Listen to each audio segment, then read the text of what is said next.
Today we're going to look at the fact that poor scholarship is not protecting the church, but blurring the major issues. If we want to be a people of the truth, we have to stand for the truth in all areas. In today's podcast, we're going to look at many of the issues related to Jeffrey Johnson's book, and specifically how he looks at Thomas Aquinas and many of the key issues related to Thomas Aquinas. Now, before we do that, just a few things. Today was actually a really exciting day for many people that I know. One of my good friends who I've been training Brazilian Jiu-Jitsu with, he actually got his black belt in Jiu-Jitsu, which for any of you who have any understanding of the history of martial arts, you realize that certain black belts come a dime a dozen, and Brazilian Jiu-Jitsu black belts are not like that. In fact, the reality is you probably will run into people who have PhDs in crazy abstract fields more often than you will a Brazilian Jiu-Jitsu black belt. In fact, some people have asked me sometimes why I have things like tape on my fingers or different things like that. And well, it's because I train. And the reason that we do it is we try to toughen up our fingers and make sure that our ligaments don't get twisted and different blisters and so forth. But it's really just when we're grabbing uniforms, it's a way to ensure that we have a good, strong grip. But I am so excited for this person. I think he's really put in the hard work. And, springboarding off of that, one of the things that I like about Brazilian Jiu-Jitsu is that the mats never lie. And when you are looking at an individual and they come in, oh, I've got this wrestling background and I've got that background, and then they just cannot move. They're getting absolutely destroyed on the mats. We say, well, the mats don't lie. And it's because you can either spar and roll with somebody doing jiu-jitsu or you cannot. There's no middle ground with it. And I think in many respects, scholarship can be the same way. Scholarship is something where you realize that you can put the scholarship out there, you can look at ideas, you can look at different views, but when the rubber meets the road, if it's poor scholarship, it will be found out. And I have been saying for quite a while now that my biggest issue with Jeffrey Johnson, whom I will just sort of preface and say, I'm excited about a lot of the things that he's doing. I think he's probably a great guy. I've never met him. I would meet him at any opportunity that I could. But my issue is not so much that he wrote a book critiquing Thomas Aquinas. And, a lot of people are wondering if I'm just out there trying to salvage Aquinas in every sense of the term. And the reality is I consider myself a Thomist and I defend that prolegomena and many of the aspects of that philosophy. But my bigger issue is that Jeffrey Johnson is actually just misrepresenting the history of ideas. And if we're going to be evangelicals who are committed to the nature of truth and representing views rightly, we can't get these kinds of things wrong. And I've been saying this for quite a while now. There have been a lot of podcasts that he's done really sort of championing these views. But there was a whole turn in this, and that happened just recently when Ed Feser released a book review of Johnson's book on Aquinas. And there's no other way to putting it, it was a devastating review. And I would encourage you to read it. And in many ways, he just shows how Johnson is redefining terms in ways that Aquinas and other figures never used them, that he's citing things improperly, that he's making historical errors about specific events concerning Aquinas or Plotinus or other figures. And I don't really want to get into all of his different issues in that article, but I really just want to say that that's confirmation of the fact that he's not doing good scholarship in this regard. So it's one thing to disagree with Aquinas, it's another thing to just misrepresent a figure. And I would say that about Augustine, Calvin, Hodge. I would even say that about a cult or a different world religion. And the reason is that the first step in doing any kind of historical work on a major figure is you have to represent it properly. And if you fail to do so, people who follow that view, they're going to let you know. And I think that's what Feser did, and that's what I kind of want to do today. And this is not an attack against Jeffrey Johnson. This is just to illustrate the fact that he is not representing Aquinas properly. And in fact, I would point you to many other books if you really want to have a good understanding of Aquinas. I would tell you to look up anything by Eddie and Gilson on the matter. If you want to understand the difference between Aristotle and Aquinas, you have to go and read Copleston's work on the matter. Ralph McInerney has great things in his History of Philosophy.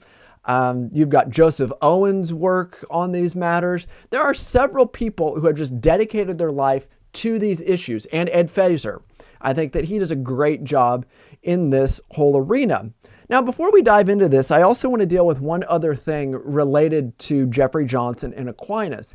It's not that there are just different interpretations of Aquinas. Everybody recognizes that there are different interpretations of all these major sort of intellectuals down throughout the history of ideas. I mean, you're going to find it with Plato, you're going to find it with Aristotle, Augustine, Aquinas, Kant, Hume, and all the rest. That's not really the issue. The issue with Jeffrey Johnson is that he's actually so far off from any historic view and interpretation of Aquinas that it's just boiled down to just pure misrepresentation. So what I want to do today is I want to look at one of those misrepresentations. And I specifically want to use quotes from Norman Geisler and pit them against Jeffrey Johnson. And the reason that I'm picking Norman Geisler is, one, Geisler is considered probably one of the best evangelical Thomists of the 20th and early 21st century. Two, it's because Owen Strachan and Jeffrey Johnson and James White sort of make Norman Geisler the whipping boy in their discussion on Aquinas and so forth. So what I really want to do is I want to lay out the issues. I want to look at this whole chain of being argument by Jeffrey Johnson, and I want to compare it with some of the key things that Norman Geisler taught. And here's another reason that I want to do that. One of the things that they keep saying is that Norman Geisler and his use of Thomas Aquinas was such a central reason why all of these figures at SES, which is Southern Evangelical Seminary, converted to Roman Catholicism. And what you're going to find is this, is that Dr. Geisler didn't just embrace everything that Thomas Aquinas taught. Rather, he realized that there are certain philosophical truths and biblical truths in Aquinas that evangelicals must embrace in order to have a valid and sound prolegomena. It's not like Norman Geisler was sitting in the back room wondering how he's going to get all of these people to convert to Roman Catholicism. In fact, Norm was deeply disturbed when this happened. He wrote several letters to these people. He interacted with these individuals. And in many respects, he said, they're deviating from what I taught. They're not actually embracing what I taught. And some people are going to say, well, read the book Evangelical Exodus. Well, I would expect those guys to lay the case out like that. But what you have to see is that it was a small number of people at the institution. And yes, some of them were faculty and staff and students who embraced Thomas Aquinas. But if you're going to go through and you're going to compare all of the students that went through SES compared to the number of students that actually embraced and became Roman Catholics, it's a very low percentage. It's a very insignificant percentage. The difference between that and other institutions is that those individuals wrote a book about it. In fact, you can go to nearly any Southern Baptist institution, some Presbyterian institutions, and you're going to find people convert to Catholicism for a variety of reasons. But also one of the things is that Norman Geisler would actually critique Aquinas in all of these areas. He would go through and he would say, here's the good in Aquinas, here's the bad in Aquinas. And he would uphold biblical authority in his critique against Thomas Aquinas. And see, that's one of the things that we have to look at, is that you have many figures that were broadly Thomistic in their methodology. And two in particular, Norman Geisler and R.C. Sproul. And the charge against them is that they're denying the sufficiency of Scripture, or that they're somehow denying sola scriptura. But when you look at their influence in the history of 20th century evangelicalism, you'll find that they were the framers of the Chicago Statement of Biblical Inerrancy. Articles 1 and 2 were essential to defending biblical authority over and against such claims. It's just poor research on these figures when you look at what they're doing. Related to that, there's a claim by Jeffrey Johnson and others who are saying that, oh, Norm is just taking these outside categories and imposing them on the Bible, and he's interpreting it through that kind of a grid, and he's undermining biblical authority in that regard. And it's funny because I've heard people say this, and one of the things that I want to tell them is, well, do you think Mike Licona would say the same thing? No! And the reason is because if you look at the whole debate between Licona and Geisler, it's the fact that Geisler said, no, you cannot take these outside genre categories and totally gut what the clear teaching of Scripture is. So my point is that Norm fought against that type of method his entire career. And to somehow say that he's doing this with Thomas Aquinas just runs completely contrary to many of the things he not only taught in the classroom, but were exemplified within his own publications and in many of the debates that he had with figures like Gundry and Licona and so forth. So sort of see that for what it is. Go read Geisler, go read his book on Aquinas, and see where he thinks evangelicals can have a right appraisal of him. So what I want to do today is I want to look at this thing related to Jeffrey Johnson and this whole chain of being argument that he's been giving. And where this is really coming from is with sort of Johnson's claim or claims. And let's break these down. First of all, he says in Thomas Aquinas, he's going to say, because it's based upon Aristotelian philosophy, there's a chain of being that does not have a distinction between God and creation. And he's also going to say that there is also not a creation ex nihilo, or a creation from nothing. But one of the things that he starts to lay out, and where I'm getting this from is with his video with James White and Owen Strachan, where he's saying that this chain of being coming from Aristotle, and then also in his book from Neoplatonic figures such as Plotinus and Pseudo-Dionysius, is he's saying that Aquinas' view reduces unto pantheism, and that Aquinas' view denies creation ex nihilo. And I really want to spend most of our time looking at that first claim. And the reason is that to look at Aquinas' view of creation and this notion of is there an eternal world or an eternal creation in that regard would just take a whole other lecture. And the main thing that you have to see is that Aquinas defended creation ex nihilo. It's not as though he denied that. He realized that the Bible clearly teaches it. And one of the things that he tried to do was actually critique Aristotle in that regard. And the Summa lays that out, but again, I can't build that case here because I'm going to deal with the other one. We can't deal with everything. But I want to deal with this whole issue of Aquinas' view reduces unto pantheism. So let's look at this. Pantheism is this claim that all is God and God is all things, or that there is no essential difference between God and created beings. When you look at the tree is God. When you look at yourself in the mirror, you are God. When you look at the mirror is God. The point is that this whole idea of pantheism, it's a broadly understood category of monism, which is that there's one being, and it might take on various expressions, but it's still one being. But what is that one being? Is that all just created being, or is it divine being? Well, within pantheistic monism, it's claiming that the one being in its variety of different expressions is all divine. So the claim that's being made is that because of the chain of being, also known as the hierarchy of being in Aquinas, Thomism must view all beings as expressions of the divine. Or if they were really consistent, they should see it as a form of pantheism. Now, I'm not putting words into Jeffrey Johnson's mouth. He legitimately says that the logical outflow of Aquinas' view is that it leads to pantheism. So the subclaim that might be made is that all Thomists, in particular, maybe a figure like Norman Geisler, falls prey to the same type of thinking and theological consequences. So if you're going to embrace Thomas Aquinas, then you're going to have to give up creation ex nihilo. You're buying into an Aristotelian system, that you might be falling prey to pantheism and so forth.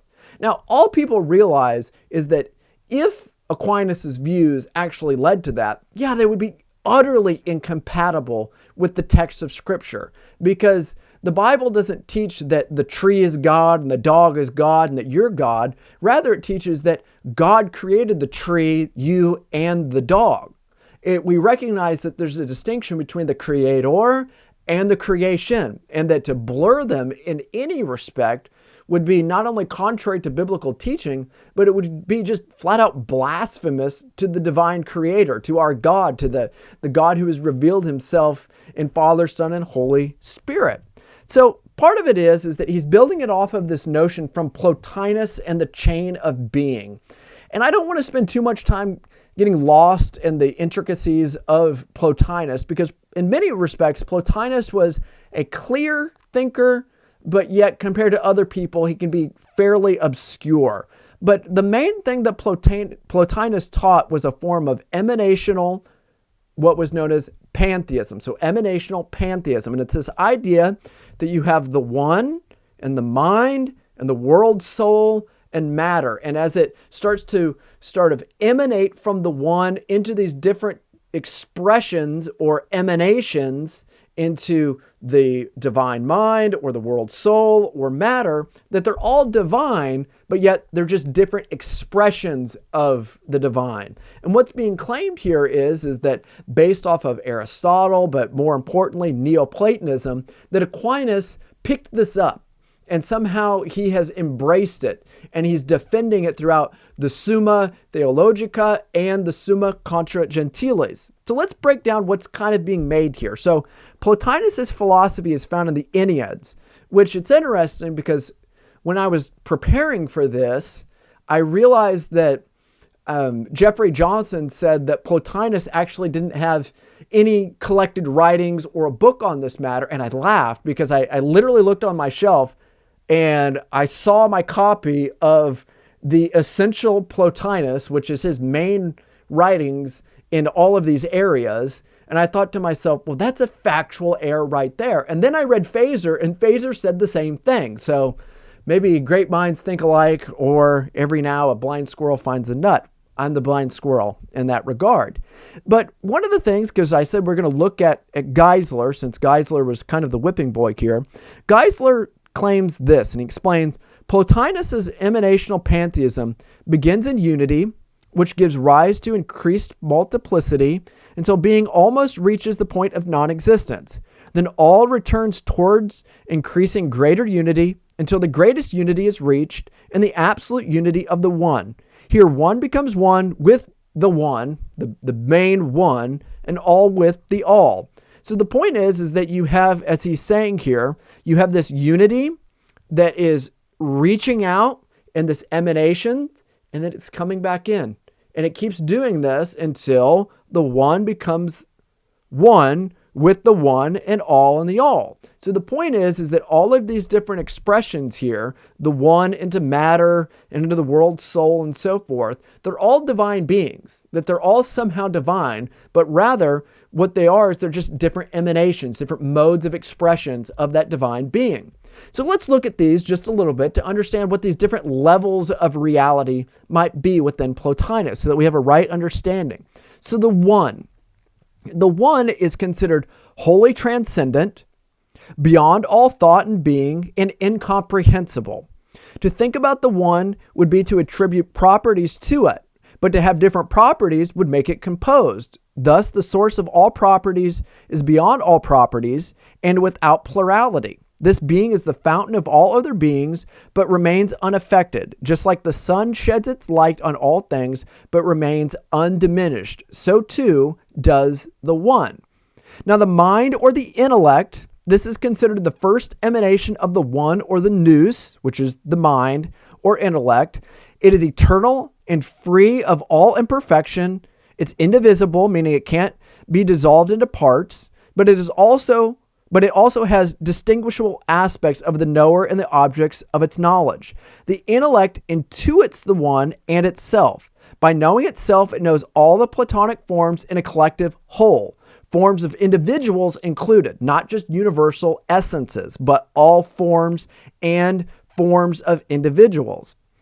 Now, as we keep going here, the third reality, which this third reality would be the first is the one, its first emanation is the mind, but that's its second reality.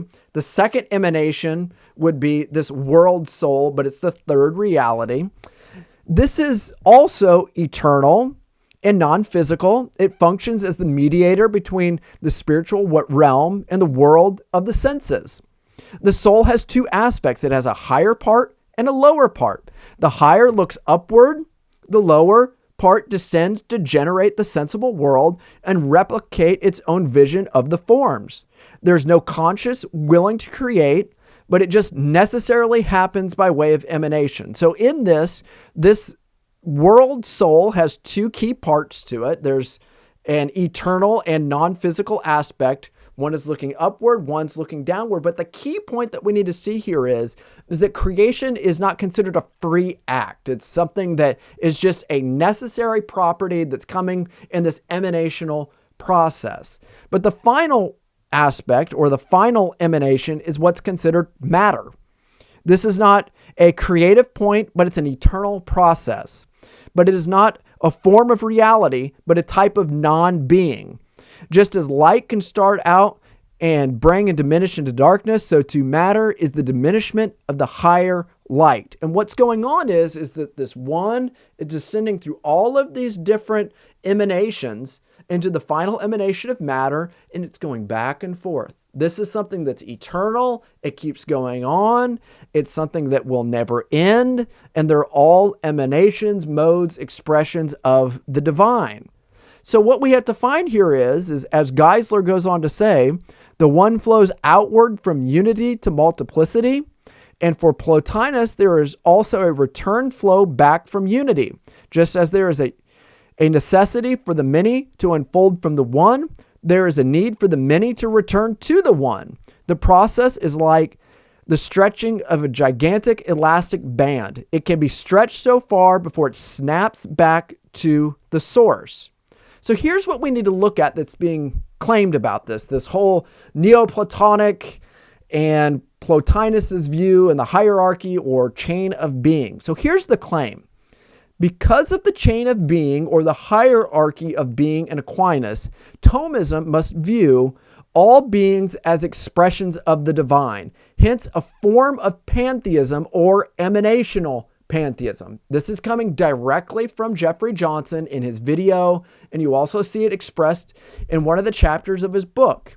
Now, Johnson recognizes that much of Neoplatonic thought is traced back to Plotinus. He is also right to recognize that Neoplatonism is a form of emanational pantheism. So he's not incorrect in that. He recognizes that in many ways, a lot of the key aspects of Neoplatonic thought are pantheistic. He's correct in that. Johnson believes Pseudo-Dionysius is the main person to try and reconcile Plotinus within Christianity, and Aquinas embraced many of Pseudo-Dionysius' views. Now, he is right that Pseudo-Dionysius did do that. It is correct that this figure did try to reconcile Neoplatonism and specifically Plotinus with Christianity. But I think where he starts to go awry on the matter is that he's claiming that Aquinas just wholeheartedly embraced this. And as we're going to see later, Aquinas rejected this. His whole work being in essence is in many respects a response to these types of claims. But Johnson also claims that Pseudo-Dionysius' approach through what's known as the triplex via, or via if you want to say your Latin right, leaves us with an unknown God and a form of agnosticism. We are unable to make true propositional claims or knowledge claims about God. And what the triplex via, or via, however you want to say it, it is starting to claim is that there are different ways that we can understand God. We can understand him by negation. So God is God temporal? No, he's eternal. He's not temporal. Or is God mutable? No, he's immutable or not mutable. Another aspect would be by excellence in this regard, like God is the most greatest being, or by causality. There's different aspects. But one of the things that we find here is that we know what God is by saying what God is not. So when you're looking at all these things, in a room that you're in, you could say, well, is God the book? No, God's not a book because that's a created material thing. Well, is God the cloud? No, because the cloud is a changing material thing. So anything that bears creaturely characteristics, we just deny of God. So God's not temporal, he's not changeable, and he's not finite, and all these. And that's where we get these negative terms about God: infinite, eternal, immutable. But what the issue is that non-knowledge, somehow, according to this, isn't translated into positive knowledge of God. And it is correct that Pseudo-Dionysius did say that we lack this positive knowledge of God and that we don't have real knowledge of God. But that's not what Aquinas would say. In fact, Aquinas would significantly deny that in his work. So just because an individual reads a person or maybe sees that there's an aspect of, yes, there are gradations of being, doesn't mean that he wholeheartedly embraces everything that that figure teaches or everything that might be the logical conclusion of that view. People can look at something and in many respects take the good that's in it and deny it. But if this is what Johnson's claiming, that Aquinas' view is just wholeheartedly embracing Pseudo-Dionysius and Plotinus, he would be woefully mistaken.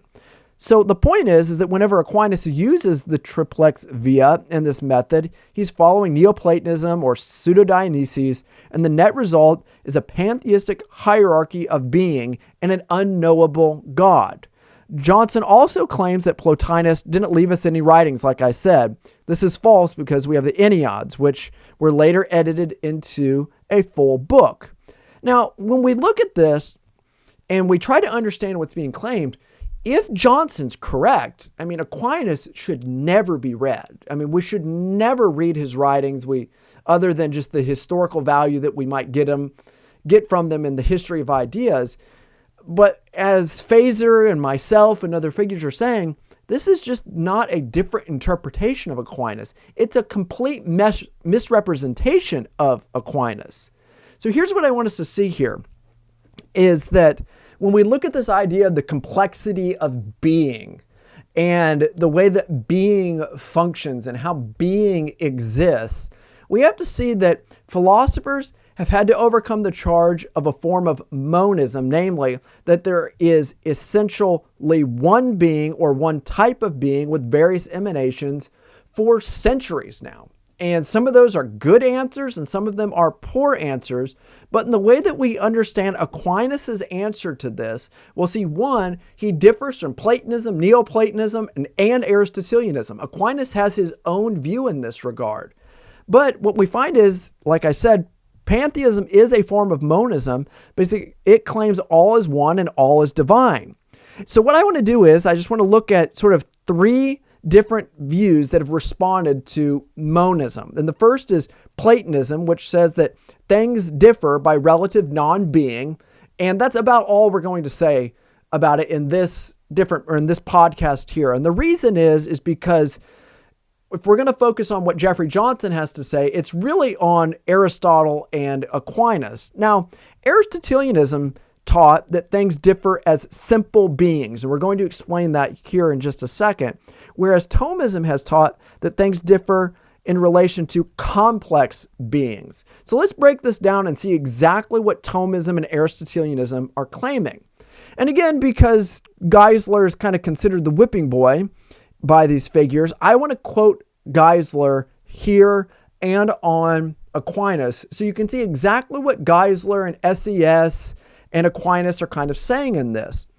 So here's what Geisler says. Aristotle and Thomas Aquinas took the other horn of the dilemma, namely the first horn was from Plato, and that things, like we said here, were differing by relative non-being. So they're going to say that they are differing from Plato. And he goes on to say, they sought to find a difference in the beings themselves, both content, that there are many beings that are essentially different.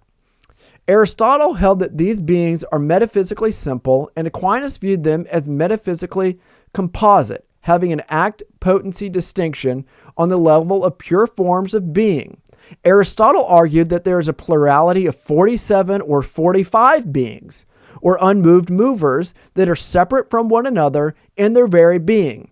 These beings, or movers, caused all the motion in the world, each operating in its own separate cosmic domain. Each was a pure form or being with no matter, which Aristotle used to differentiate things in this world. This plurality of totally separated substantial forms has no commonness or community of being whatsoever. They cannot be related to one another, and they are completely diverse from one another. So the point is, he goes on to say, even so, Parmenides would ask Aristotle just how simple beings can differ in their very being. Things composed of form and matter can differ in that this particular matter is different from that matter, even though they have the same form. But how do pure forms or beings differ from each other? They have no principle of differentiation. If there's no differentiation in their being, then their being is identical. Thus, neither does Aristotle's solution avoid monism. So the point is this, is that when you look at something that has the same form and finite being, so when we're looking out there, like we have two dogs. We have Wrigley and Bailey, or sometimes I like to call them Rolex and Timex, my two watchdogs. But they both have the same form in that they're both dogs, but yet they differ in a variety of ways. Namely, the matter of one dog is not the matter of the other dog. And that's a way of individualization, or as he would say here, this idea of differentiation between the two. Now, one is a black dog, one is a yellow dog. There's all these differences. But what about these ideas of these forms as such, these pure forms? And the claim is that within Aristotle, he runs into this issue of there is no matter by which you can have differentiation between them. So you can say that they're different, but upon which basis or by what rational reason do you have to say there actually is a difference? And the point is, here, Aristotelianism say things differ by simple beings. And Geisler and Aquinas would say, well, there actually is no real differentiation between simple beings because you have no means of differentiation between them. Thus, Aristotle's solution cannot avoid monism. It is a form of monism at times, but also notice this, just by way of historical comment. Notice that within these sort of unmoved movers that you would have, he has 47 or 55 different beings. Aquinas never affirmed that. There's a clear differentiation right there between Aquinas and Aristotle. Aquinas held that there is one God, not 47 or 55 beings or unmoved movers. There's one unmoved mover, and he's going to say that things differ not by, as we were saying here, simple being, but complex being. So let's look at what Geisler and then ultimately Aquinas had to say about the differentiation by complex being. So Geisler says this, Aquinas, who in common with Aristotle sought difference within the beings themselves, but unlike Aristotle, who had only simple beings, Aquinas believed that all finite beings are composed in their very beings. Only God is an absolutely simple being, and there can be only one such being, God. However, there can be other kinds of beings, namely composed beings. Beings can differ in their very being because there can be different kinds of beings. So let's continue to flesh this out. I know there's a lot of being and different words like that, but let's explain this. God, for example, is an infinite kind of being. All other creatures are finite kinds of being. God is pure actuality or act. All creatures are composed of actuality and potentiality or potency. Hence, finite things differ from God and that they are a limiting potentiality. He does not. Finite beings can differ from each other in whether their potentiality is completely actualized as in angels or whether it is being progressively actualized as in humans. In all creatures, their essence, their whatness, is really distinct from their essence, their existence. So their essence is really distinct from their existence, which is their isness. In God, on the other hand, his essence and existence are identical. Aquinas was not the first to make this distinction, but he was the first to make such an extensive use of it. So let's make a few comments here. So one of the things that Jeffrey Johnson keeps on claiming is that on this chain of being is that Aquinas' view reduces unto a form of pantheism, that there's no real creator-creation distinction. Well, here's the distinction. God is pure act, and all created beings are act and potency. That is the most fundamental metaphysical distinction that can be made about two different kinds of beings. God, if he were to be composed, would be a creature. So what he's doing is Aquinas is trying to say, no, God is so wholly and fully removed by creatureliness because he is pure act. He isn't composed. He doesn't fall prey to any of these types of limiting potentialities. Second, this is a key point that Geisler is right about. Aquinas wasn't the first one to make these kinds of distinctions. Rather, he was the one to make such an extensive use of it. So when you're looking at things like, oh, God is pure act and God is simple, it's not as though the medievals had a whole variety of different understandings of simplicity. You had the doctrine of simplicity. And Aquinas was defending that doctrine of simplicity through this means. He was making a greater extensive use of it. When Augustine heard the doctrine of simplicity, that's how he understood it. When Anselm heard the doctrine of simplicity, that's how he understood it. That's how Aquinas understood it. That was the received tradition on the doctrine of simplicity. To affirm simplicity was to affirm that particular view of how the nature and properties of God relate. It's not just some Thomistic doctrine of simplicity. Now, that said, are there people who have differed from that understanding of simplicity and maybe don't want to go so far with it? Yes, but the point to be made is that that's what the medieval understanding of simplicity was. It's one thing to differ with that understanding. It's another thing to say that, oh, they had just this radically different view. If you want a whole understanding on this, what you need to do is go get this book, An Introduction to the Philosophy of Religion by Brian Davies, and he has a whole chapter in here. It is actually chapter 8 called Divine Simplicity. He lays that out. He proves my point. He gives quotes, he gives corresponding articles, books, and so on and so forth. My point is that when Johnson's making that kind of claim, it's another factual inaccuracy. So let's keep going here. So Geisler goes on to say this. Aquinas argues in his book On Being and Essence that existence is something other than essence, except in God, whose essence is his existence. Such a being must be one and unique. Such multiplication of anything is only possible where there is a difference. But in such a being as God, there is no difference. From this it follows necessarily that in everything else except in this one unique existence, its existence must be one thing and its essence another. So here's the point. In this way, Aquinas provided an answer to the age-old predicament posed by monism. Things do differ in their being because there are different kinds of being. So what I want to do here is I want to look a little bit more about why this Thomistic view is more superior than the Aristotelian view and how they start to differ. Again, Geisler says this: the Aristotelian multiplicity of simple, separated substances has no principle of individuation at all.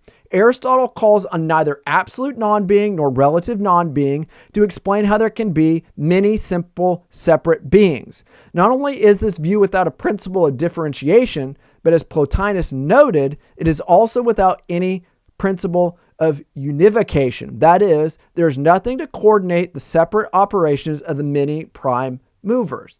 Geisler goes on to say, finally, the Thomistic position on the plurality is that the multiplicity is possible because there are different kinds of being. That is possible because beings have within them a real distinction in their being between their existence and essence. That is to say, being is not a homogeneous, undifferentiated whole. Rather, created being is a dynamic, complex composition of essence and existence. It has the correlative principles of potency and act. The question is not to be or not to be, but, and listen here, what kind of being?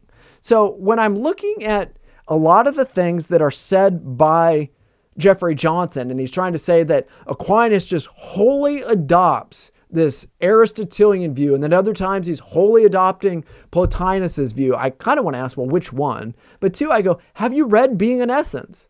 That's the whole point of Being in Essence, is to show that he differs from Aristotle in how he fundamentally understands being as such, and how beings differentiate from one another. So just because he buys into some of the similarities in the metaphysics of finite being doesn't mean that he's doing it on all kinds of being.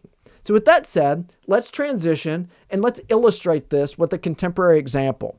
So there was a debate that came about, and this figure, Mortimer Adler, who is a PhD, University of Chicago, if you look at the picture here, you see a whole bunch of books, and he partnered up with the encyclopedia, and they put out what was known as the Great Book Series, which if you don't own that, you need to get that.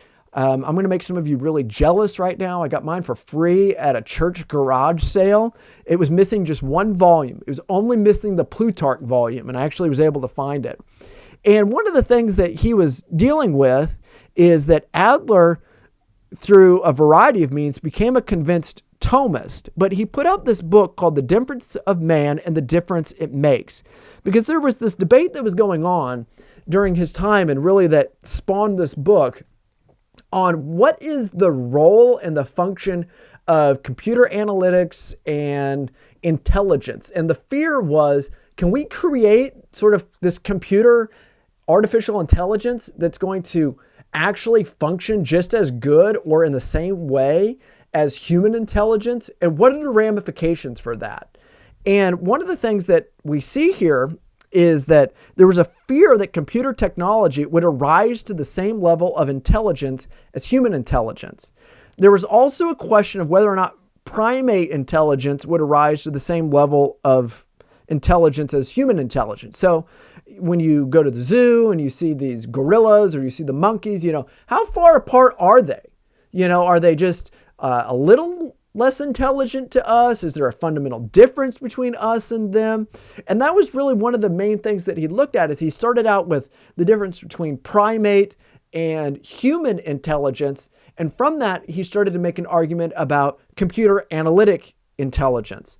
And one of the reasons this was such a big deal, kind of getting down to it, is Darwinism has taught that there's a difference of degree between humans and animals. Therefore, there's no essential difference between humans and animals, but merely one of greater capacity and quantity, not a qualitative difference. So let me explain this. Let me sort of understand this idea of the difference of man and the difference it makes. So for something to have a difference of degree, what they are is they are of the exact same essence, but one has more or less. So let's give this example. You can have a small circle and a big circle. And what's the difference between them? Size. They differ by degree, or a small square and a larger square. What's the difference between them? They both have four sides. They both have 90-degree angles, but one is smaller and one is bigger. There's a difference of degree between them. However, a difference of kind would be like comparing a circle and a square. And it doesn't matter if it's a small circle and a big square, or a small square and a big circle. The point is that if you keep adding sides onto that square, it might go from being a square to having 5, 6, 7, 8, 9, 10 sides to it. And it may approach a circle, but it never actually becomes a circle. And the reason is that there's a difference of kind between them, not a difference of degree. It's not just fill up the circle, make it a little bit bigger, and somehow it becomes the bigger circle and they match and so forth. Rather, you can approach the actual circle, but it's never going to actually become a circle. So what Adler was arguing is that there's not a difference of degree, as Darwin claimed, between animals and humans. Rather, there was a difference of kind. And consequently, that there was a difference of kind not only between human beings and animals, but between artificial intelligence and human beings. So here's what we have to see as it relates to this, and I hope you'll see where I'm going. In order for there to be a difference of degree, You just need more quantity or a better functioning capacity. In order for there to be a difference of kind, you need at least one essential difference between the two beings. So with the square and the circle, it's a side. It's literally a circle will always have that full circumference around it. Whereas when you look at a square, it may get close to it, but the essential difference, it won't allow for it to actually become the circle. So for example, this is where we get the notion of a human being as a rational animal. It is true that we are animals. We have this desire for food, for sex, for all these other ideas, but we are more than animals. Namely, rationale is the difference. And that's something that philosophies historically affirmed. Now, just because I would expect some kind of claim right now, yes, we do differ from animals because of the image of God. But one of the key factors of the image of God is rationale and lordship over the animals. But looking at this, a difference of kind, image of God, but also rationality in the image of God. They're not incompatible. So Adler says rational or rationale, as understood, as the ability to think in universals. These would be metaphysically like forms, so the true essence of something, not just seeing particular dogs, but the essence of a dog, not just seeing particular humans, but the essence of humanity. So it's not only just to think about universals, but it's also to think discursively, which is through like logical rationalizations via premises unto a conclusion. So just think, all men are mortal. Socrates is a man, therefore Socrates is mortal. But it's also to recognize these kinds of things, universals and discursive reasoning, in propositional language, not mere emotive cries in that sense. So people sometimes wonder, well, does my dog speak? Well, he makes emotive cries, but is he ever doing Aristotelian logic or logic? When's the last time your dog was doing math? When's the last time that your dog sat around and thought about the essence of you? And the point is they don't. We don't see them ever doing these types of things. And the argument is that the reason animals and humans differ is because only humans have the ability to think rationally about universals and discursiveness and in language. You do not find animals doing logic, writing books, or performing math. The reason we know this is not only through their acts, but one specific act, namely the ability to speak in real language, which contains universals, man, dog, about the real world. So you write a line that says, the dog ran across the street. That may be a particular dog. But when you're also talking about within the way that language works, when we look at a common noun, dogness, and we write that into a proposition, dogs aren't doing that. Monkeys are not doing that. Animals are not doing that. Why? Because there's a real essential difference of kind. We are able to do it, and they are not. So what does this have to do with all of it? The claim that Johnson is making is that the Thomistic account is a form of emanational pantheism via the hierarchy of being or the chain of being. But Thomists respond and they cry foul because fundamentally the chain of being recognizes there are different types of being that differ by kind, not just degrees, even extreme amounts of degrees, super small circle and extremely large circle. It's not that this emanational concept that he's putting into Thomism would allow for this. And when you look at the great chain of being, God, angels, humans, animals, sort of something that would be less than an animal, like a tree, and then something that's even less life animating, a rock, they all differ by kind, not just of degree. So yeah, there is a great chain of being that differ by kind, substantially differ by kind. That is an essential difference between each kind of them. God is not in a genus that somehow makes him at the top of that chain. Rather, God is in his own. He's in his own sphere. He's in his own plane in that regard. He's not bound or measured by any of those kinds of things. That's why, according to Thomism, one must recognize the difference of kind between the different types of beings, including God and angels are different. God and man is essentially different by kind. God and animals. God and organic matter, the tree, the flower, the rock. However, there's also a difference of kind between angels and man and animals, and man and organic matter. That's why, this whole idea when somebody dies and they say, oh, heaven gained another angel. No, it didn't.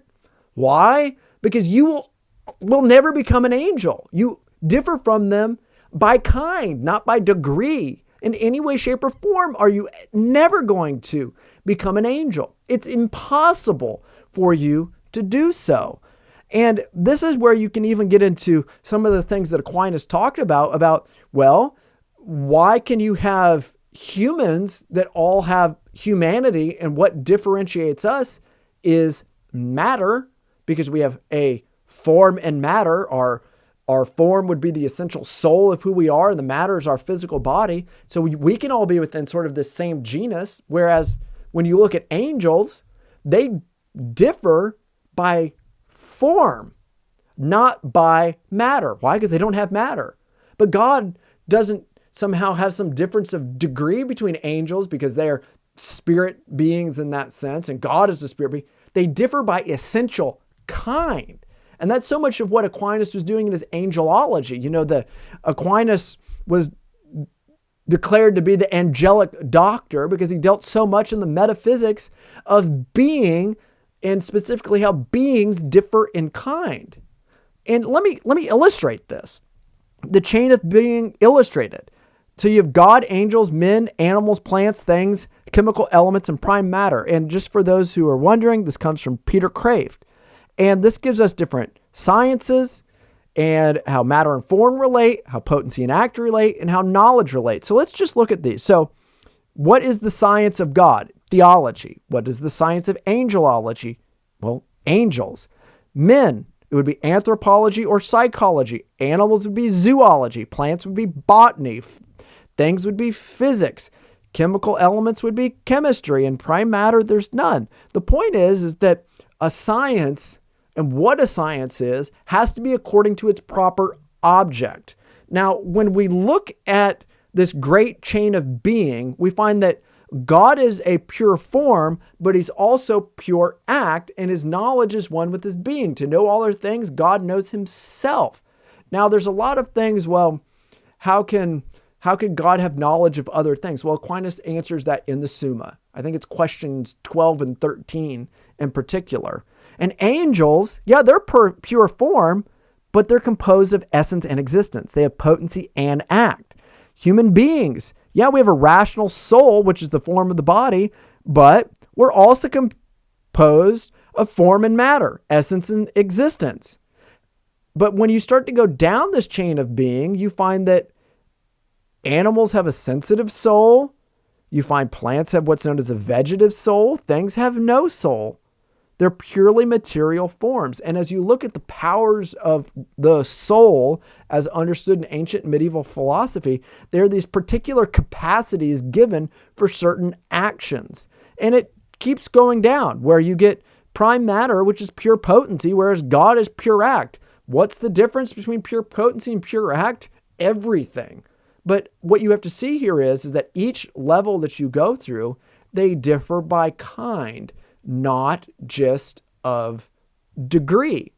So as we keep looking at this, how does Aquinas actually prove all of this? Well, his 5 ways are one great metaphysical proof of a difference of kind. Each one of them are actually arguing contrary to Johnson on this notion of the chain of being and this pantheistic emanational concept. Aquinas specifically argued against pantheism per se.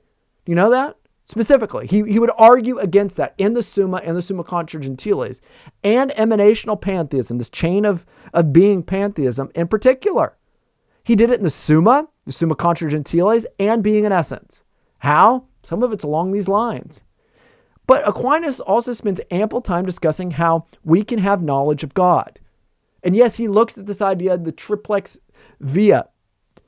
But Aquinas would say we are not left without knowledge. Some people say that, such as Scott Oliphant or Jeffrey Johnson, that Aquinas' view leaves us in agnosticism.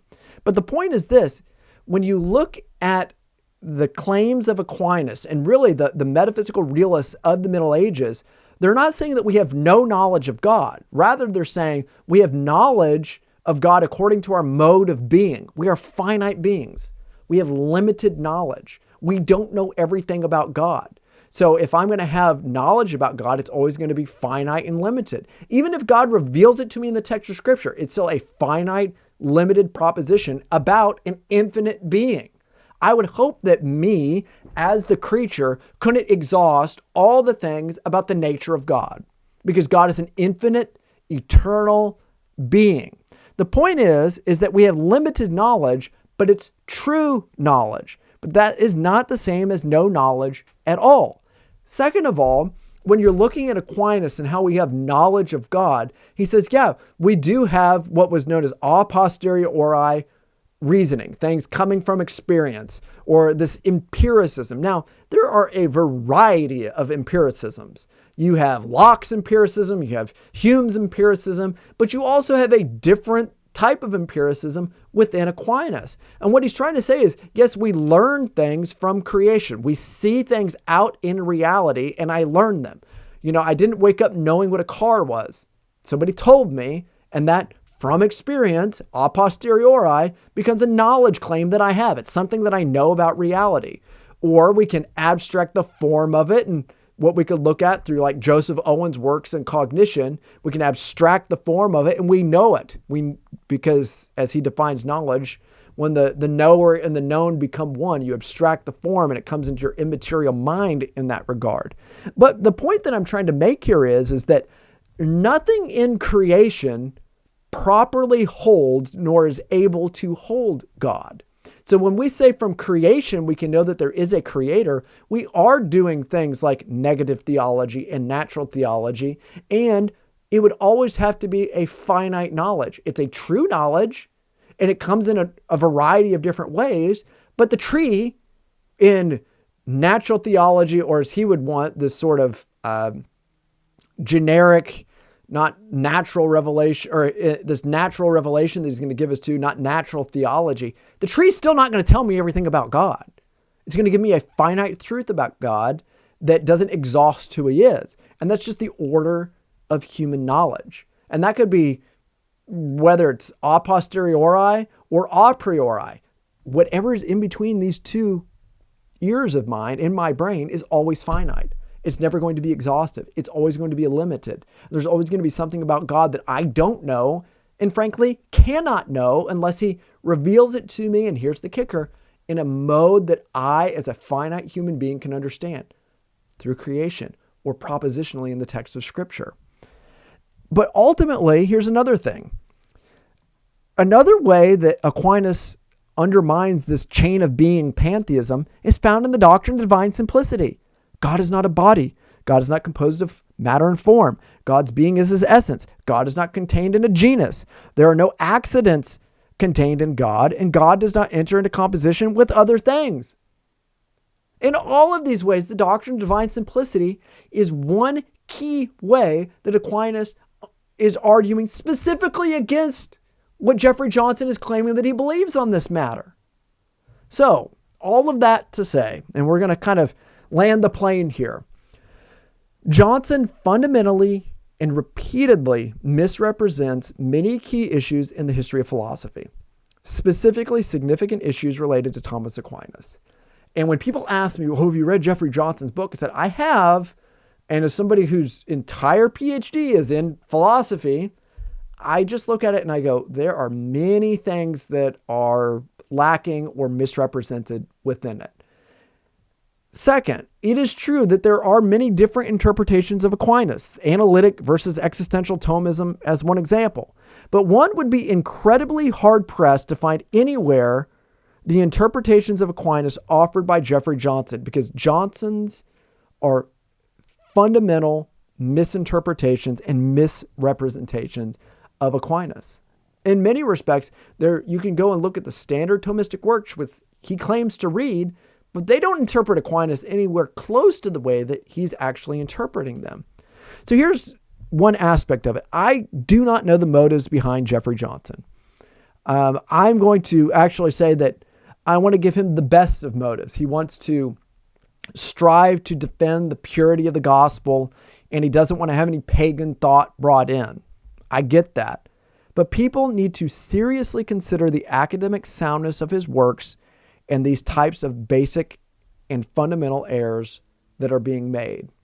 So what I want us to look at here as we conclude is that I am very thankful that these figures are trying to stand in defense of the gospel. But like I said, poor scholarship is not protecting the church, but blurring the issues at hand. And if we're going to be people who are made to stand in defense of the truth, we have to get these kinds of things right. So I would encourage many of you to please go out, consider what I'm saying, read the other works on this, and stand for true truth. Because we as evangelicals are going to gain absolutely nothing if we make these basic fundamental errors when it comes to the history of philosophy, our apologetics to the cults, systematic theology, or anything that we try to discuss.